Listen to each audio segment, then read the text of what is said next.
I am Surabhi Sharma. खबरों से update रहने के लिए India TV YouTube channel subscribe करिए, साथ में बेल आइकन जरूर दबाएं। जुड़े रहें इंडिया टीवी के साथ। कल्याण सिंह हिंदुत्व की राजनीति के प्रथम पुरोधाओं में से एक थे। बाबरी मस्जिद का विवादित ढांचा गिर गया, मगर कल्याण ने पुलिस को गोली चलाने का आदेश नहीं दिया।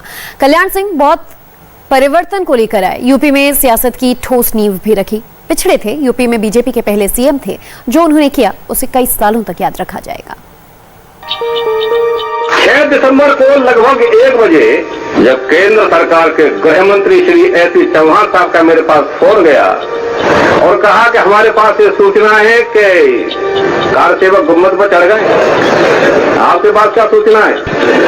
तो मैंने कहा कि मेरे पास थोड़ा सा एक कदम आगे की है कि कार सेवक गुम्बद पर चढ़ गए और कार सेवकों ने गुम्बद को तोड़ना भी शुरू कर दिया। लेकिन चौहान साहब, इस बात को रिकॉर्ड कर लेना कि मैं गोली नहीं चलाऊंगा, गोली नहीं चलाऊंगा, गोली नहीं चलाऊंगा।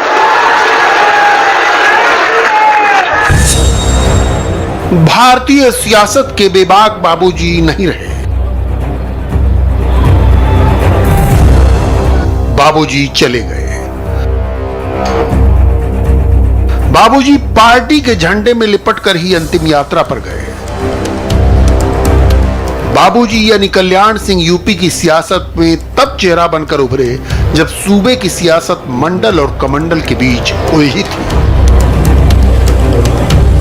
वो बीजेपी के थे, लेकिन सबके थे।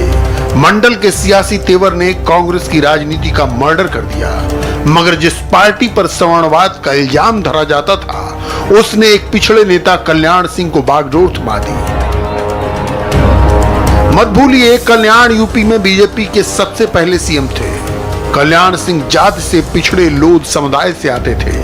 बीजेपी के दूरदर्शी नेतृत्व ने कल्याण को पहला सीएम बनाया। कल्याण सिंह ने इस भरोसे पर खुद को खरा साबित किया। ये एक ओबीसी नेता में बीजेपी का भरोसा था जो सही साबित हुआ। कल्याण सिंह भारतीय जनता पार्टी में मंडल और कमंडल दोनों के पुरोधा थे। उन्होंने पार्टी को नया जनाधार दिया। ये वही जनाधार है जिसके बलबूते एक ओबीसी प्रधानमंत्री की कुर्सी तक पहुंचता है और फिर लौटकर कल्याण सिंह को नमन करता है।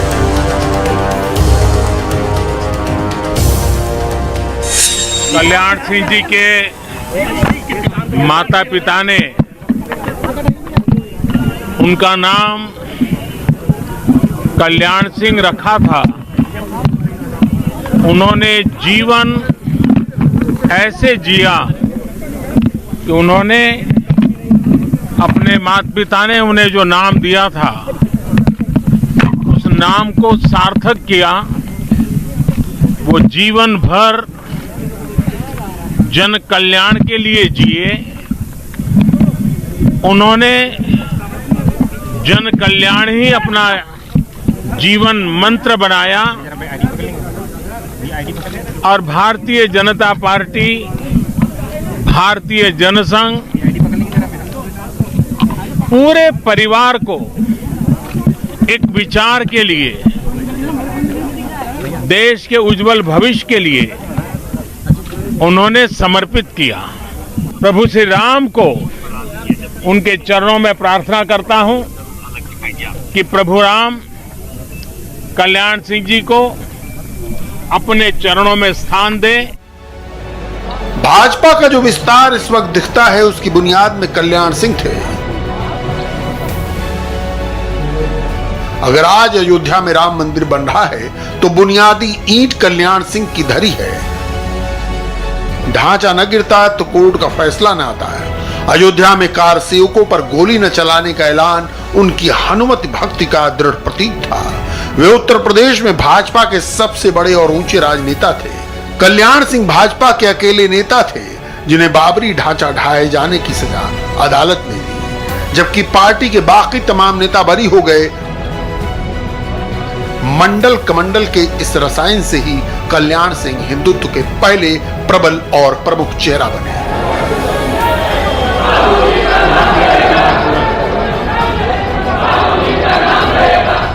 वे पहले नेता थे जिसने भाजपा को सवर्णवाद के कथित आधार से बाहर निकाला, पिछड़ों की राजनीति में व्यापक जमीन बनाई। तो वर्षों से क्या मैं शायद बचपन से राम भक्त रहा हूँ और मेरी तो कामना है कि मेरे जीवन काल में राम का मंदिर बन जाए। जो ट्रस्ट बनाया गया है उसमें एक ही बात मैं जोड़ना चाहता हूँ कि नरेंद्र मोदी जी ने मेरे भाषण में कहा है कि भाई उस ट्रस्ट में एक व्यक्ति होगा, दलित होगा। हिंदुस्तान में ओबीसी की संख्या और पिछड़े वर्ग की संख्या बहुत ज्यादा है और वो राम भक्त है। अच्छा रहेगा कि अगर केंद्र की सरकार उस ट्रस्ट में दलित के साथ साथ एक ओबीसी को भी ले ले। अध्यक्ष कौन होना चाहिए, कुछ आपकी राय है? और कोई न कोई ऐसा हो जो राम आंदोलन से, राम मंदिर के आंदोलन से जुड़ा रहा हो, अभी तय कर ले। और ये तो ट्रस्ट का अधिकार है कि वो तय करे वो अपना अध्यक्ष कैसे चाहते हैं। बहुत से लोग टाइमिंग को लेकर के सवाल उठा रहे हैं कि दिल्ली में चुनाव होने वाले 8 तारीख को और भारतीय जनता पार्टी पोलराइजेशन करना चाहती है, इसका फायदा लेना चाहती है। देखिए, इससे चुनाव से इससे कोई लेना देना नहीं है। कल्याण सिंह को हिंदू हृदय सम्राट कहा गया। वो बीजेपी के एक ऐसे पुरोधा थे जो लगातार कहता रहा आरक्षण पिछड़ों का हक है, इसे कोई नहीं छीन सकता, कोई छू नहीं सकता। ये वही पॉलिटिकल लाइन है जिस पर संघ परिवार आज तक चल रहा है। अनेक प्रकार की भ्रांतियां पैदा की जा रही हैं। कोई कहता है आरक्षण समाप्त हो जाएगा, ये अफवाह है। निश्चिंत रहिए,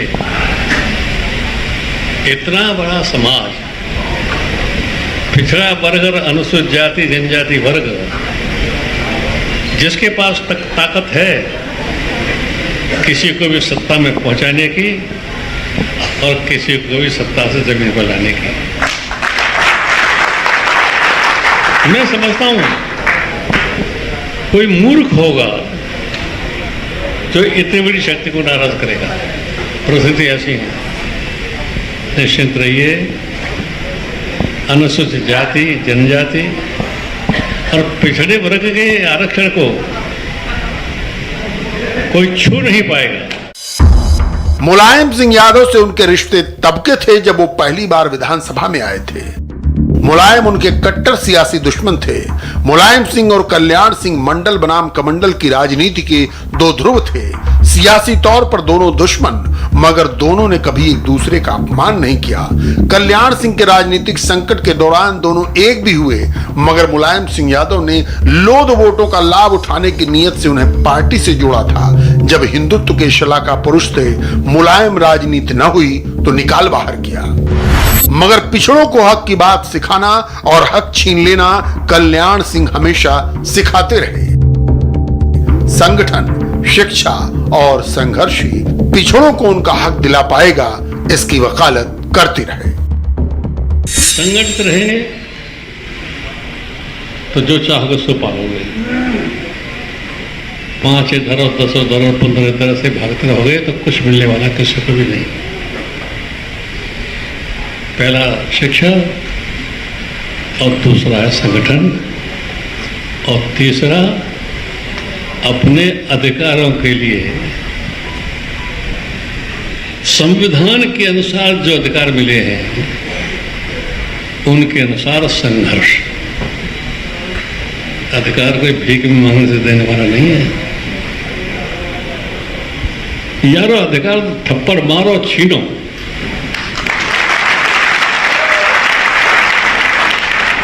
वैसा संघर्ष चाहिए। ये आरक्षण है क्या? युगों से मानवीय व्यवहारों से वंचित रखे गए, जिनमें सत्ता में, व्यवस्था में और राजनीति में हिस्सेदारी नहीं मिली, पैरों के नीचे दबा के रखा। जो पाप किया था उस पाप का प्रायश्चित है आरक्षण। एक दौर था वे राजनीति में हाशिए पर थे। समय की करवट ने उन्हें बतौर राज्यपाल राजभवन पहुंचा दिया, मगर हर बार कल्याण सिंह वही बात कहते थे जो उनके मन की बात होती थी। ब्यूरोक्रेसी को लेकर उनका एक ठोस स्टेटमेंट होता था, नौकरशाही वो घोड़ा है जो नए सवार की लगाम पकड़ने के अंदाज से ही उसका भविष्य तय कर देता है। इतिहास में कल्याण सिंह के नकल अध्यादेश के फैसले को शिक्षा सुधार के बड़े कदम के रूप में जाना जाता है। कैबिनेट ने कई बार यह प्रस्ताव ठुकराया, मगर अंततः सहमति हो गई और कल्याण सरकार ने एंटी कॉपिंग एक्ट को मंजूरी दे दी।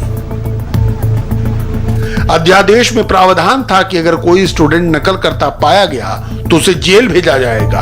अध्यादेश का डर ऐसा था कि परीक्षा होने से पहले 1992 में पंजीकृत 17% स्टूडेंट्स ने एग्जाम छोड़ दिया। वहीं परीक्षा में बैठने वाले 14% छात्र ही 12वीं की परीक्षा पास कर सके। कुल 30% स्टूडेंट्स ने ही 10वीं की परीक्षा पास की। नकल करने वाले तमाम स्टूडेंट्स हाथ में हथकड़ी लगाकर जेल भेजे जाने लगे। इसकी तस्वीरें अखबार में भी छपी, जिसे मुलायम सिंह की समाजवादी पार्टी ने मुद्दा बना लिया। 1993 के चुनाव में मुलायम सिंह ने परीक्षा में सुधार के नाम पर नकल अध्यादेश का जमकर विरोध किया। सरकार में आने के बाद मुलायम सिंह ने सेल्फ सेंटर वाला नियम लागू किया। इसके अलावा एंटी कॉपिंग एक्ट के नियम को वापस ले लिया गया। इससे नकल करने वालों की मौज हो गई। इस वक्त तो जो है वो नकल कराने के जो है वो ठेके हुआ करते थे। एक पूरा के पूरा एक साम्राज्य था, एक माफिया गुट था जो कि तय करता था कि तुम इस स्कूल का हमारा ठेका है, इस स्कूल का हमारा ठेका है। ये बहुत एक आम सी उत्तर प्रदेश में और आसपास के प्रदेशों में भी ये थी। लेकिन जो उत्तर प्रदेश में राजनाथ सिंह जी और कल्याण सिंह जी की जोड़ी ने मिल करके नकलबंदी का जो अभियान शुरू किया और कानून बनाया और जो नकल माफिया थे उनको जेलों के सीखचों में डाला, उसका असर न केवल उत्तर प्रदेश में उत्तर प्रदेश के छात्रों के भविष्य पर पड़ा, बल्कि जो है वो आसपास के प्रदेशों ने भी उससे सबक लिया और उस सबक और संदेश को स्वीकार करते हुए अपने राज्यों में भी वो व्यवस्था लागू की। अटल बिहारी वाजपेयी की वो पहली पसंद थे। कुछ गलतफहमियां हुई, कुछ समय के लिए रिश्ते तल्ख भी हुए, मगर कल्याण ने मर्यादा का ख्याल हमेशा रखा। 2004 के आम चुनाव में कल्याण अटल के लिए पूरे बल के साथ उतरे। जीत भले न मिली हो, मगर कल्याण ने अपना सियासी श्रम नहीं छोड़ा। ऐसा व्यक्तित्व मैं समझता हूं कि अब अगर विश्व में भी देखा जाए तो अतुलनीय व्यक्तित्व हैं। देश के अंदर इस नेतृत्व से इस व्यक्तित्व से किसी की तुलना नहीं की जा सकती। देश का सम्मान बढ़ाया है, स्वच्छ राजनीति और स्वस्थ भारत के निर्माण में रात दिन लगे हैं, तपस्वी की भांति लगे हैं। विपक्ष में कांग्रेस है, नेतृत्व विहीन है, डूबता हुआ जहाज है, अनुभवहीन नेतृत्व है। एक और श्रीमान अटल बिहारी वाजपेयी का नेतृत्व जिसको पूरे विश्व ने स्वीकार कर दिया है वह है। राष्ट्र को बिल्कुल परम वैभव के शिखर तक पहुंचाने के काम में केवल श्रद्धेय अटल जी के ही नेतृत्व में भारत ऊंचा उठ सकता है। और इसलिए देश की जनता ने मान लिया है कि निश्चित तौर पर 2/3 बहुमत से जिताया जाएगा। कल्याण सिंह जैसे लोग हमेशा नहीं मिलते, सियासत के जंगल में तो खास कर नहीं। वैचारिक रूप से आप उनके समर्थक हो न हो, धुर विरोधी हो, मगर उनकी आत्मीयता के कायल हमेशा रहेंगे। हाय, आई एम सुरभि शर्मा। खबरों से अपडेट रहने के लिए India TV YouTube channel subscribe करिए, साथ में बेल आइकन जरूर दबाएं। जुड़े रहें इंडिया टीवी के साथ।